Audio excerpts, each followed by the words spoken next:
del diputado Arias Sánchez Rodrigo. Gracias, señor presidente, y gracias por haberme cedido su tiempo. Yo hoy, compañeros y compañeras, quería referirme a una noticia que salió el domingo antepasado, donde de hecho fue la primera plana del periódico, y el titular era: ticos mayores de 30 años son víctimas silenciosas de trastornos alimentarios, y hablaba de cómo han subido los porcentajes de consulta en la sala en la caja, y que además hay probablemente un subregistro por la gente que acude a los centros de salud privados. Yo quería referirme a este tema porque, aparte que presenté un proyecto de ley en esta vía que ya está prácticamente a punto de ser ley, quería hablar sobre este tema porque sobre los TCAs, trastornos de la conducta alimentaria, hay muchísimos estereotipos, y de hecho uno de los más destructivos es que solo afecta a personas jóvenes. Entonces, el hecho de que ya el titular de un periódico haya establecido que afecta a personas de más de 30 años nos ayuda a ir concientizando más sobre el impacto que pueden tener estos en cualquier persona de la sociedad. El problema de que se piense que esto solo afecta a mujeres jóvenes de estratos económicos acomodados, que usualmente es el estereotipo, implica que hombres o mujeres mayores de 30, cuando finalmente son diagnosticadas, ya tienen un TCA mucho más desarrollado, más grave. Entonces cuesta más volver a estas personas a la salud. Y el tema con los trastornos de la conducta alimentaria, que poco se habla de esto, es que entre las enfermedades mentales son los que tienen tasas de mortalidad más altas. Entonces, por un tema al que no le hemos dado respuesta como sociedad, no lo hemos visto como tal, en realidad hay personas que se están muriendo de esto. Y por eso para mí era importante esa reflexión que hace el periódico sobre la edad y el género. De hecho, en la noticia entrevistan a una mujer de más de 30 años y ella textualmente narra de que buscar ayuda es muy difícil, porque ella misma decía: esto solo afecta a las jovencitas, no afecta a personas como yo. Entonces, incluso a alguien que lo está viviendo, dar el paso a buscar ayuda es más complicado, porque en muchas ocasiones no saben que están viviendo un trastorno de la conducta alimentaria. Durante mucho tiempo se pensó, además, que las personas de más de 30 años que tenían un TCA eran personas que lo habían desarrollado desde la juventud. Entonces, que eran casos que venían de largo tiempo. Pero las nuevas investigaciones han demostrado que, bueno, eso sí sucede, pero que incluso personas que nunca habían vivido con un TCA, en momentos donde transcurren cambios como la menopausia o la perimenopausia, pueden tener vulnerabilidad a desarrollar uno desde cero. Entonces, vivir una experiencia que para ellas es completamente nueva. En el caso de los varones también hay un desafío, porque,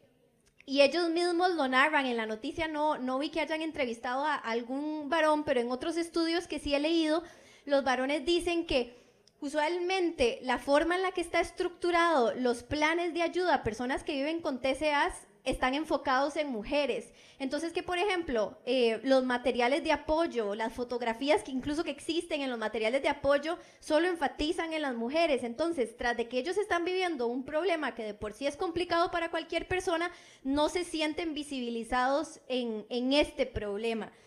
De ahí que sea importante, incluso en este plenario, hablar de estas poblaciones que a mi juicio, queridos compañeros y compañeras, no les hemos hecho justicia.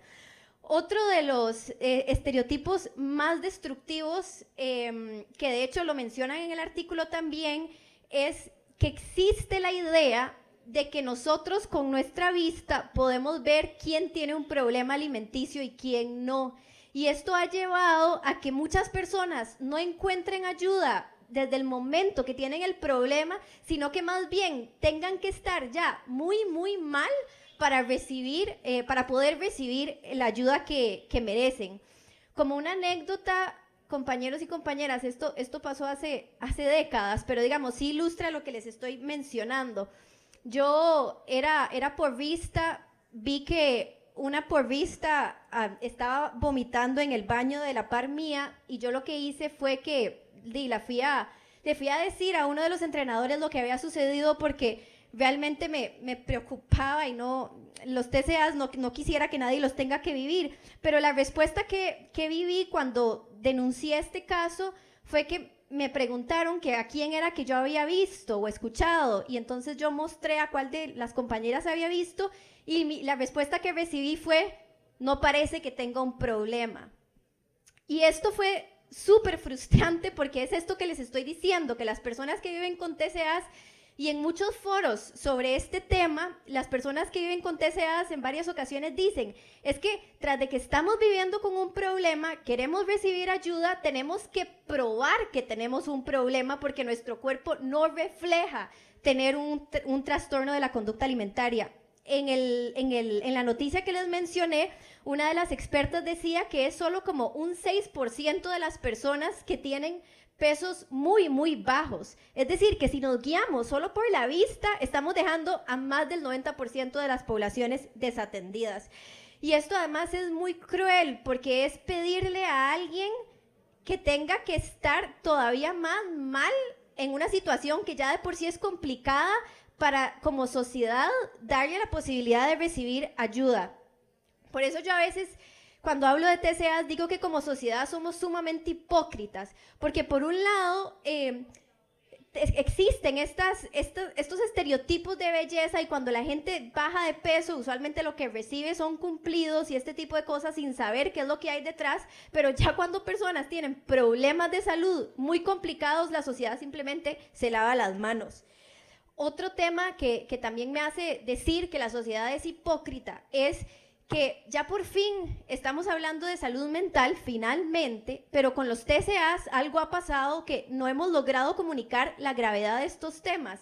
Y encuestas de la Universidad de Costa Rica señalan que más del 40% de la población describe los TCAs como temas de vanidad. Entonces, por un lado, tenemos a la sociedad tachando estas cosas como vanidad, y por otro lado tenemos los datos que les decía al inicio, que tienen una alta mortalidad. Entonces, por eso me llamó tanto la atención que el medio de comunicación haya hablado de esto y que nos obligue a tener conversaciones sobre este tema y a darle la seriedad al tema que se merece. Cuando yo planteé el proyecto de TCAs, una de las respuestas que recibí, de hecho, fue que hay tantas otras enfermedades que están afectando a buena parte de la población, que hablar de TCAs era hablar de una minoría. Y efectivamente, aunque sea una enfermedades que tienen baja prevalencia, por ejemplo, comparado con enfermedades crónicas, no significa que no debamos de dar respuestas, y especialmente con poblaciones a las que históricamente hemos tenido rezagadas. Creo que es más bien con estas poblaciones con las que tenemos que hacer justicia.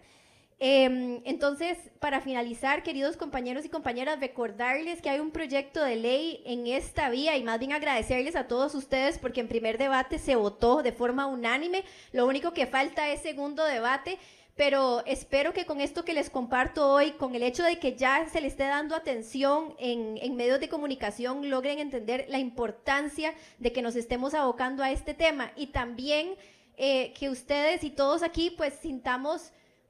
orgullo o sentirnos honrados de que estamos ya dando respuesta a estos temas, que no nos estamos quedando al margen de darle una respuesta a estas poblaciones. Gracias, señor presidente, y si me sobra tiempo se lo cedo a alguna de mis compañeras de fracción.